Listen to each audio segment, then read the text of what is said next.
నీ queen Victoria కళ నిజం అవ్వబోతోంది. నిజంగా? అవును, నిన్ను కాలేజీలో చదివించడానికి నా దగ్గర డబ్బుంది. వెళ్ళి బాగా చదువుకో శక్తి. థ్యాంక్ యూ అమ్మా.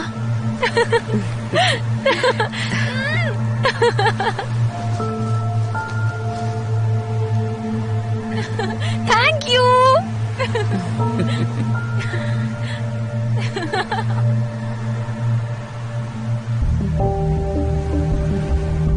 ఈ సినిమాలో నాతో పాటు నటిస్తావా? నా కోసం.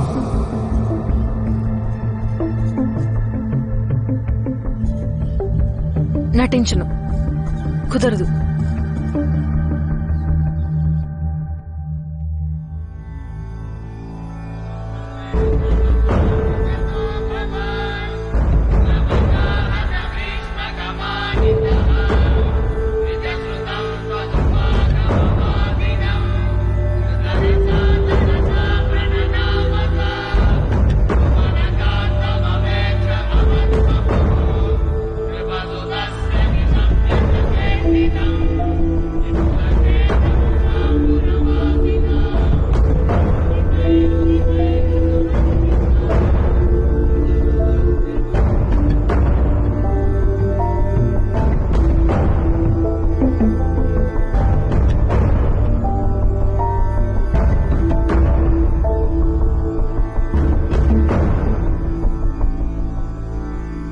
ఒకప్పుడు నాకు ప్రతిరోజు అవే అర్థం పర్థం లేని ఆలోచనలు, కలలు రాత్రి నా నిద్రలో వచ్చేవి. ప్రతి రాత్రి అవే కలలు ఏదో ఒక భయంకరమైన హెచ్చరికల. మీరు ప్రతిసారి ఒకే కల రాదని అన్నట్టున్నారు. ఓ, రావచ్చు. అవి పీడకలలైతే రావచ్చు. ఆ పరిస్థితిలో నేను ఇంకా తట్టుకోలేనని మీకు అనిపించిందా?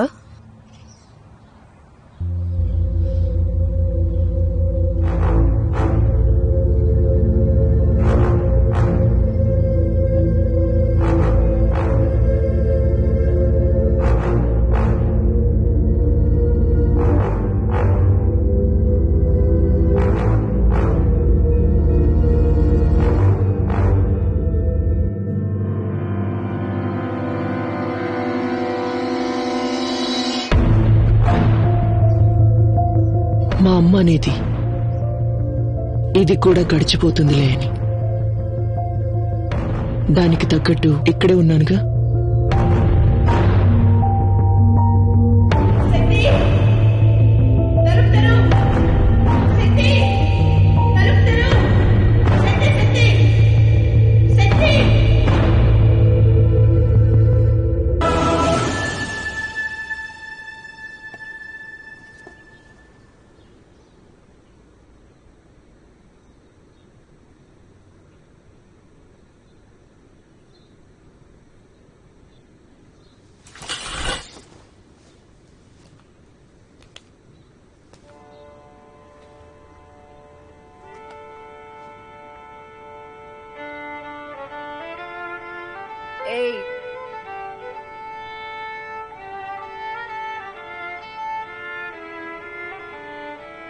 సుధా, నిర్మల, ఏయ్, ఏమైంది శక్తి? మీకు వినిపిస్తుందా లేదా? సుధా! సుధని నిర్మల్ని పనిలోంచి తీసేసాను శక్తి. ఎందుకు? నాతో ఒక మాట చెప్పాలి కదా. నీ పాటికి నువ్వు పంపించేస్తే? చెప్పాల్సిన అవసరమూ లేదు, వినే స్థితిలో నువ్వూ లేవు శక్తి. వాళ్ళు నా కోసం పనిచేయడానికి వచ్చారమ్మా. కొద్ది రోజుల క్రితం వరకు ఈ ఇంటి వ్యవహారాలన్నీ నేనే చూసుకునేదాన్ని. వాళ్లని పనిలో పెట్టింది కూడా నేనే కదా. వాళ్ళేం చేశారమ్మా నిన్ను? హద్దు మీరారు. మాట్లాడకూడని మాటలు మాట్లాడకూడని చోట మాట్లాడారు. ఇది మొదటిసారి కాదు శక్తి.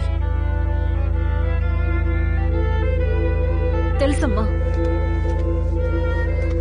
శక్తి, నిన్నొక మంచి సైకియాట్రిస్ట్ కి చూపించమని డాక్టర్ ఎస్ఆర్ఎస్ చెప్పారు. పైగా ఎవరో డాక్టర్ దగ్గర అపాయింట్మెంట్ కూడా తీసుకున్నారట. నోరు జారని పని వాళ్ళని తీసేసావు. అది చాలదన్నట్టు ఇప్పుడు నన్ను సైకియాట్రిస్ట్ ని కలవమంటున్నావు. ఊళ్ళో వాళ్ళంతా నన్ను పిచ్చిదాన్ని అనుకోవాలి అంతేగా? ఏమ్మా నోరెళ్ళ పెట్టుకుని ఉంచున్నావు? ఓ శక్తి ఏం మాట్లాడినా సమాధానం చెప్పదని ఎస్ఆర్ఎస్ డాక్టర్ చెప్పారా?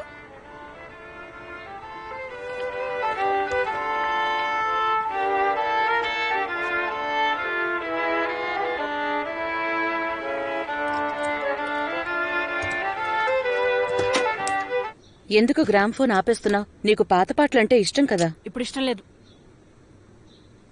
శక్తి, నీకు కష్టం అనిపించే ఏ పనైనా విడిచిపెట్టకుండా చెయ్యి. మనోబలం వల్ల దాన్ని అధిగమించగలవన్న నమ్మకం ఏర్పడుతుంది. పదే పదే అదే చేస్తూ ఉండు శక్తి. నా వల్ల కాదు. వంటకైనా మనిషి ఉన్నారా లేదా? వంటలో చెయ్యి తిరిగిందని నేనున్నాను కదా. నాకిప్పుడు ఆకలిగా ఉంది. నువ్వే చేయొచ్చు కదా, నేర్చుకుంటే పోలా? అందరూ అంటే వంటింట్లో అడుగుపెట్టిన వాళ్ళ, మార్కెట్లో అడుగుపెట్టిన వాళ్ళు?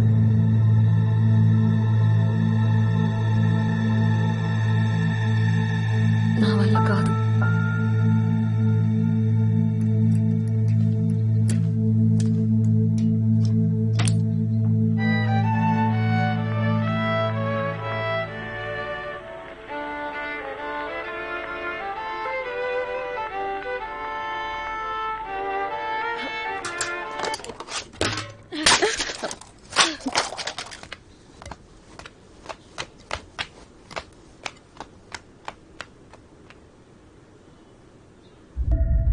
చెప్పాను కదా ఒంటరిదాన్ని అయిపోతావని.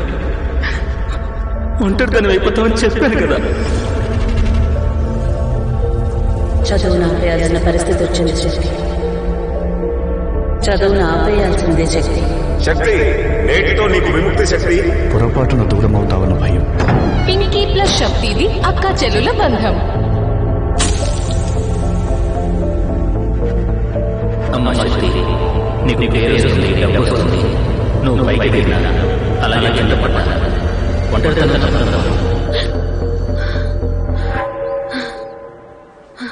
ఏంటి ఉలిక్కి పడ్డావా? ఏం పర్వాలేదు. చైతి, నువ్వెప్పుడు ఇక్కడికి వచ్చావు? నిన్న రాత్రే వచ్చానమ్మా. ఎందుకు? నీ పీడకలలు భయం పోయే వరకు నేనిక్కడే పడుకుంటాను. నేను ఆత్మహత్య చేసుకుంటే నీకు సంపాదించే వాళ్ళు ఉండరానేగా, అంతేనా? అలాగే అనుకో.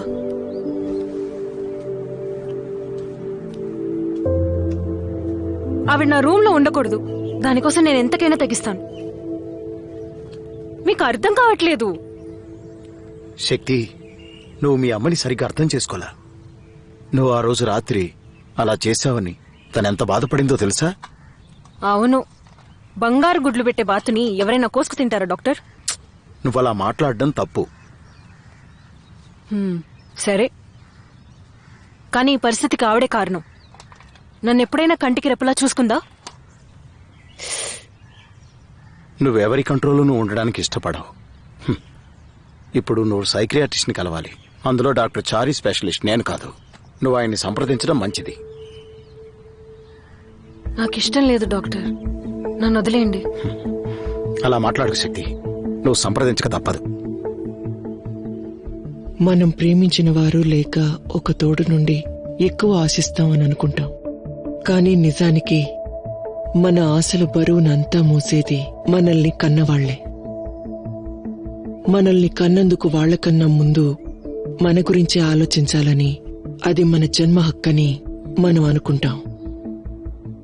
పిల్లల్ని సంరక్షించాల్సిన ప్రతిభ కన్నవారికి ప్రకృతిపరంగా వచ్చినప్పటికీ మనల్ని చూసుకోవాల్సిన బాధ్యత వాళ్లదేనని పిల్లలు అనుకోవడం, అదే ప్రకృతిపరంగా వాళ్లకొచ్చిన అలవాటు.